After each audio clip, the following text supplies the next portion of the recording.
Aaron Engelkey here. Chris Steele here. All right, now we will have our pledge of allegiance. Pledge allegiance to the flag of the United States of America, and to the republic for which it stands, one nation under God, indivisible, with liberty and justice for all. All right, our first item of business is to have our new subcommittee member take the loyalty oath. Ms. Jackson, if you would please step down here.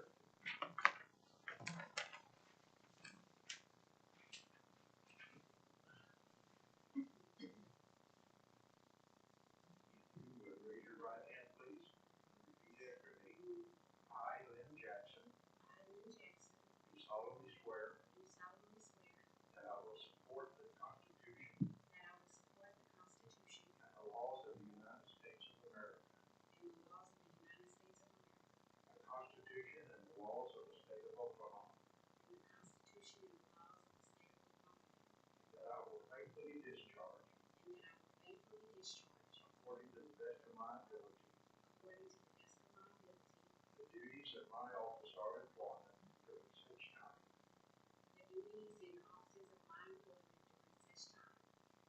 as I am a member of the Recruitment and Retention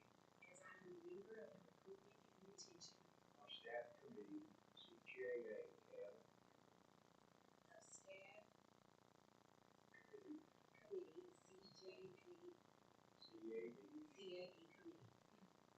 Congratulations.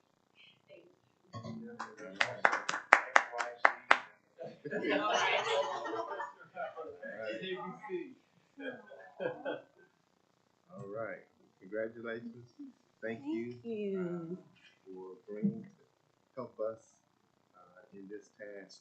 So notice of the meeting was properly posted, and I don't see anyone here having got notice of public comment, and so we will move to item number 3, which is discussion and possible action to approve minutes of the November 23rd meeting.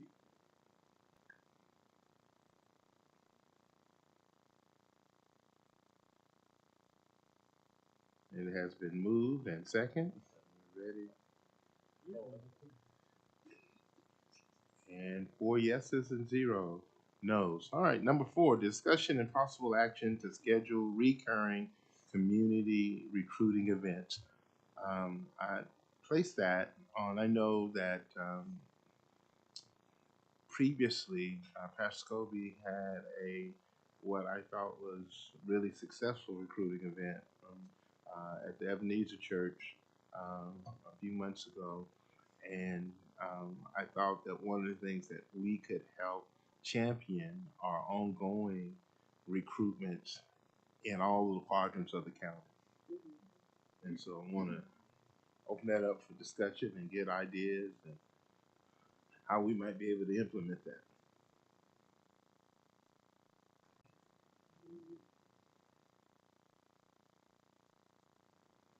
Mr. Chair, I will tell you, I publicly want to say thank you for putting this on the agenda and keeping this in front of us. It seems to me that the more frequent recruiting fairs we can have and the more entities that can be involved and participate in either promoting or hosting those events, the more buy-in and ownership we will have from the community. I so appreciate Pastor Scobie's leadership in these kind of activities, and I think this is something that this committee and I want to also personally help with. We have such an incredible nonprofit base and network and faith community, just for starters, that seem so much of a natural fit to. Again, it doesn't mean that they have to host, but we can promote when we know that a recruitment event is coming up, once a month or whatever the frequency is, and just really kind of use the networks that we have access to promote that. I think it would be great. Yeah, totally affirm all that Chris said. And I would be interested in learning a little bit more about what made the recruiting event at Ebenezer so successful. Because, it always makes sense to build on the success that has been, that has preceded us. And I don't really know a lot of details about how it was pulled together, who it was promoted to. Do you happen to know any of that? I think what they did, and is again, as Chris said, to bring in the partners and connections that we have in different parts of the county to publicize it, and so it was a social media blitz that talked about it, and I think that if you have that, and also make sure the other part of that is just to make sure that it's planned well enough in advance that you are able to do that, and you get the people talking about it. And I think that's what it was. There's a lot of excitement around it because of some things that were happening at the jails, and so it was at the beginning of the Greg Williams tenure, Right. and so there's a lot of built-in excitement around that. But I think that if we decide how often and just kind of rotate through through the county, and I think part of it is parts of our county, just from other things I've served on, feel left out, and so especially the non-incorporated parts of the county. And so if we could get east, Luther, Jones, Spencer area, especially, they feel left out. I'm not talking to people west, but I'm sure they feel the same way. And I try to reach every segment of our county population, try to reach every demographic that we can. I think that would make it successful. And so when they did it at Ebenezer, it seemed to be targeted for Northeast Oklahoma City, and so it seemed special for that quadrant, and I think that created a lot of excitement. This is for us. So is there value in us hosting it again at Ebenezer? Well, I think that somewhere in Northeast Oklahoma City is kind of that demographic, but I'm thinking that we need to be in South Oklahoma County. I think one of the things that we do in recruitment aspect of is to look at the demographics of the detainees and try to recruit employees that match that demographic. I think that creates at least a cultural awareness sometimes. That's what's happening. And so we have a large Hispanic population. I think that we need to make connections in the Hispanic community for recruiting. And then also we have that, and I just, because I'm hearing things from Far East Oklahoma County in the unincorporated places, who feel that they really don't have a voice in what's going on in the county anyway. So I think that I think it was made aware in Northeast Oklahoma City is probably the last place that we come back to, but Eastern Oklahoma County, I know far south Oklahoma County, and then west, and then we come back to north central would be my idea, but I would, Yeah. I would like. Sounds very strategic. Yeah. Yeah. I agree with that too. Maybe even have it at some different, like let's say a Cole Community Center, and then a community center on the south side, or the event center on the south side. Just these different areas, like you said, in different spheres of the county. If as we leverage our partnerships with people that we know to find venues, I think that one of the successful things that happened at Ebenezer is, and it happens in most churches in Northeast Oklahoma City, is that we have space, Yeah. and it's free. Yes.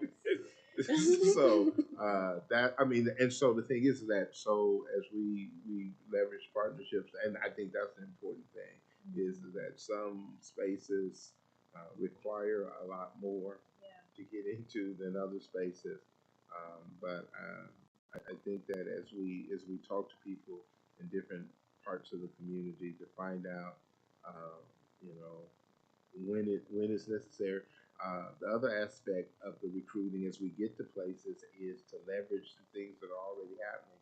To talk with the director over at the detention center, and as have booths at festivals that goes on in different parts of the county as well.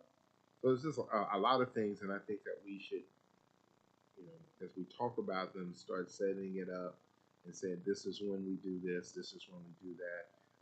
And even as subcommittee members, we could help man boosts and things like that. Good to me.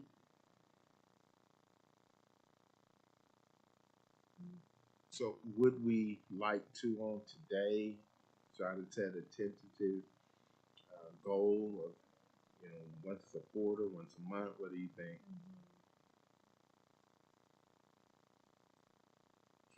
I don't know. Part of me thinks it would be ambitious to anticipate once a month.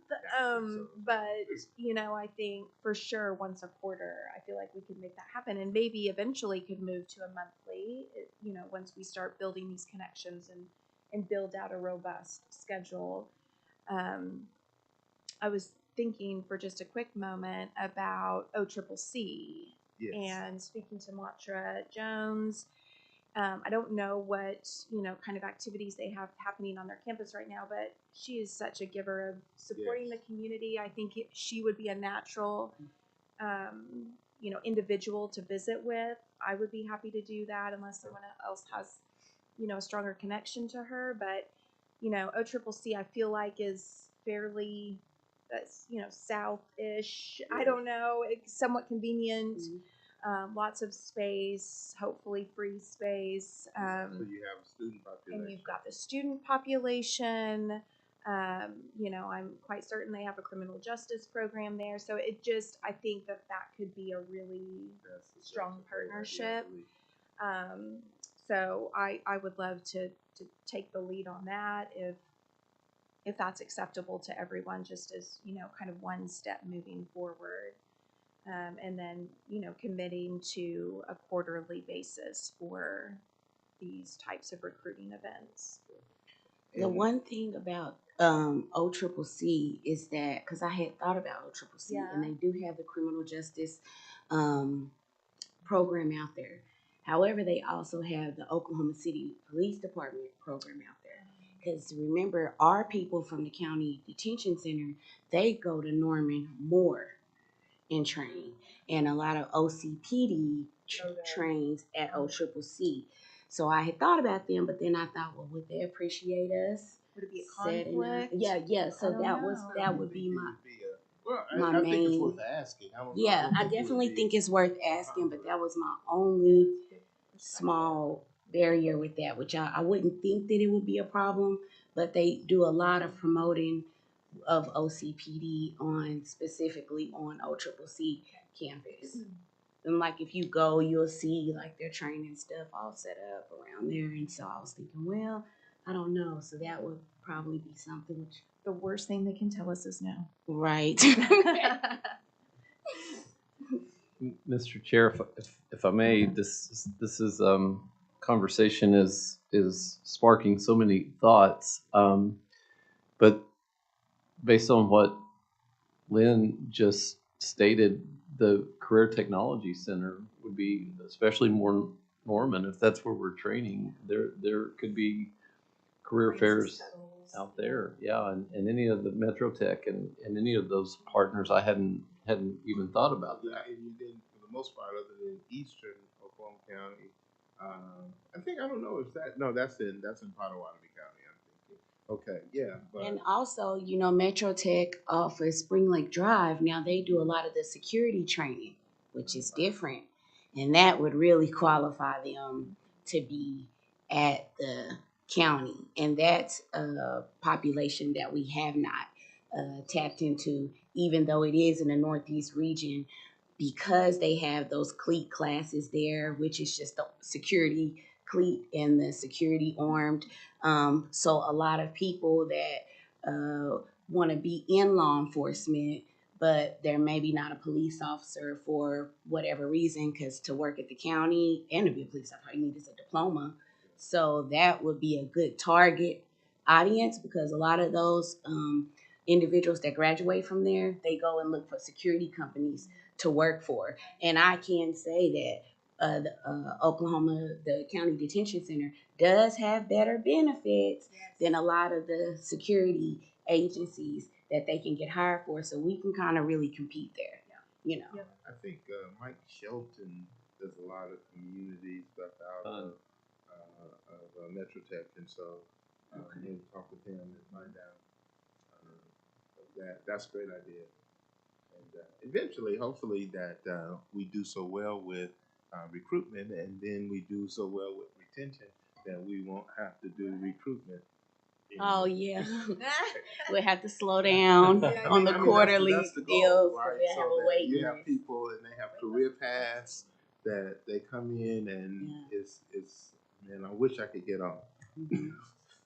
As opposed to we really need to get people on. So okay, so I think that I will reach out to Mike Shelton and you'll reach out to Dr. Jones, and if that works, then we can probably have our first two begin in Q2.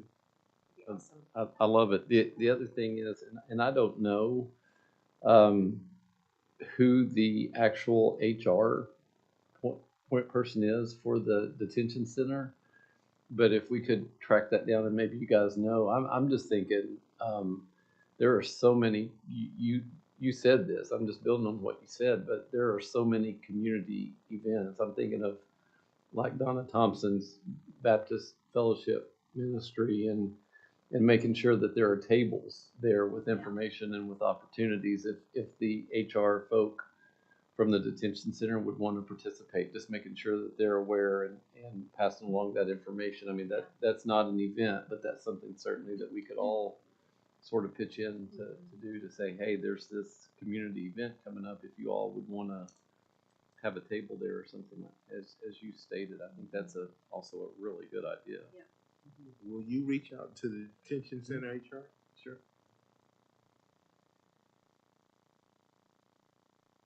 And so when we come back again next month, we could have an idea, and then I guess then we could make a motion and make it happen Yeah. officially. Any other discussion concerning that? I don't think that we need to make an action other than we come back on the next week. Agenda item number 5 is a discussion and possible action to host regular employee focus groups. Aaron had that survey that I think we got a lot of great information. Thank you for that. Got great information of, and then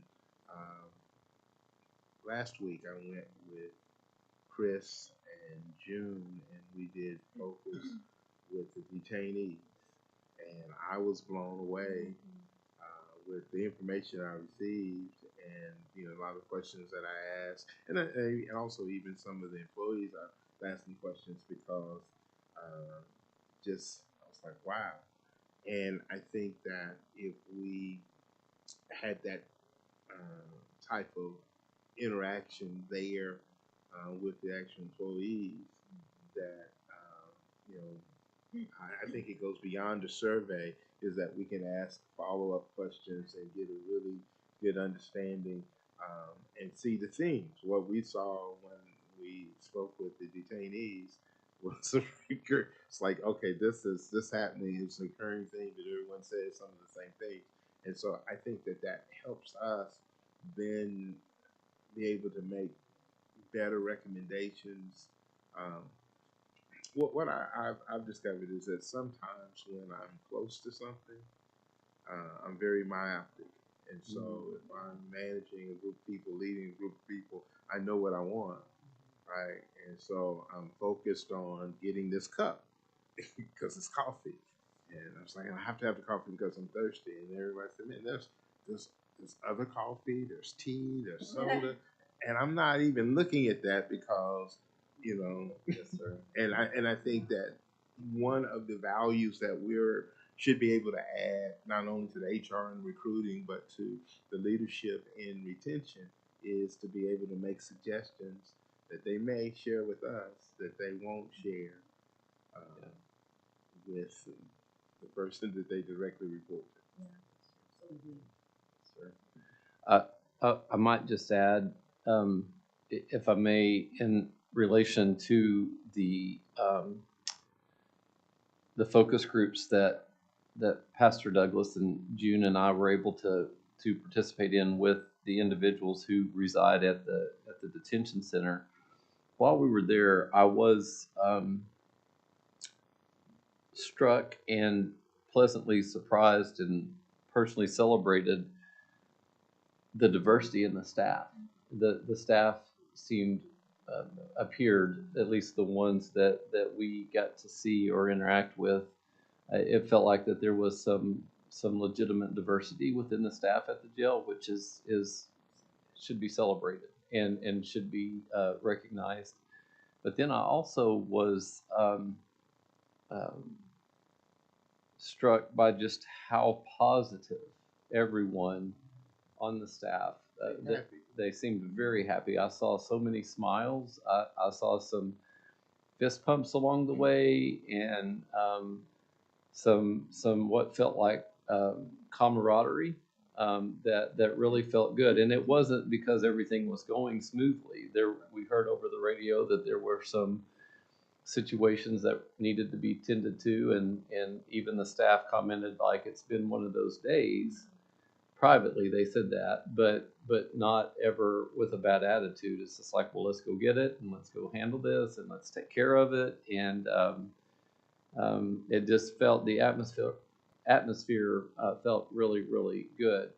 Final thing I would say is, if to build on Lynn's idea, what you're suggesting here, Mr. Chair, is if we had routine focus groups with the employees and they get to know us and know about this community advisory board, and feel some ownership in the process here, I think that could be very good. The focus groups that we're having with the men and women who live there, there are the same staff that have been assigned to those, and so there's beginning to be some understanding and familiarity with why we're there, what we're after, and that sort of eases the questions, I guess, if you will, and kind of makes the process go a little smoother. So I think the more consistent we can be in these focus groups, the better the information. You will build trust, rapport. As you say, I think they may be willing to share some things that they wouldn't otherwise share with in other settings that could be very, very helpful. So just +1 to everything you said.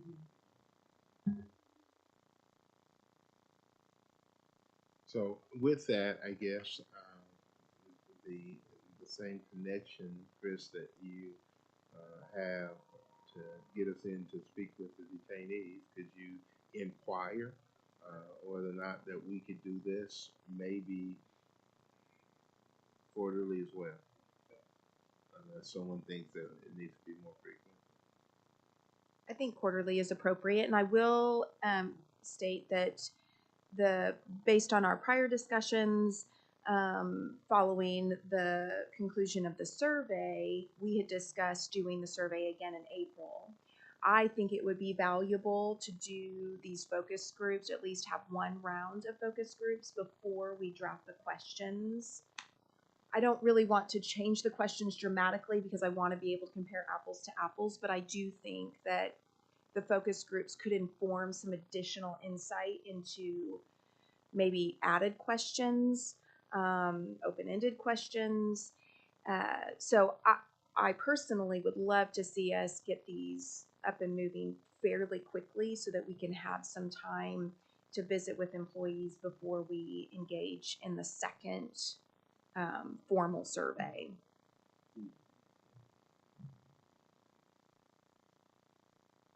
That sounds really good. That sounds amazing. So that puts the pressure on you, Chris. No. Just to get it scheduled. Yeah.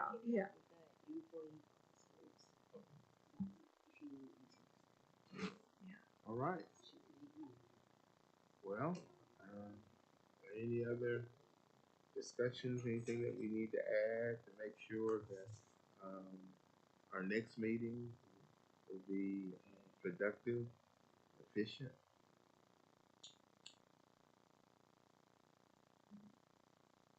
Mr. Chair, I'm fully aware of how much I'm talking this morning. I hear myself.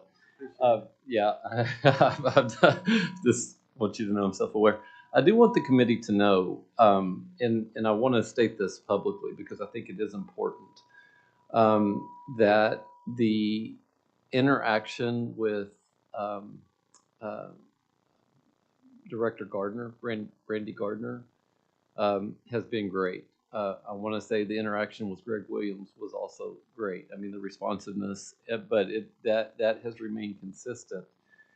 And one of the things that I do want to point out is that Director Gardner is very interested in empowering this community advisory board and the subcommittees to take on some additional responsibility and really fulfilling our goals and the goals of the trust, really.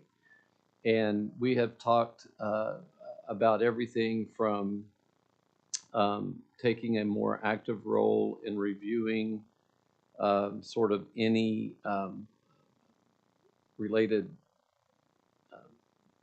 health issues or even deaths in the jail to really kind of study those cases and what happened and as a way to try to really seek improvements and help advise in that role to just being very consistent in seeking the kind of information from employee, from staff, from individuals who reside there, just to make sure that all voices are included. And there seems to be an embrace to really value the work and the time that this board and related committee members are putting in. Just want to state that publicly. And again, as we say before we announce our next regularly scheduled meeting, again, on the record say how pleased and happy we are to have Ms. Jackson. Thank you for agreeing to serve.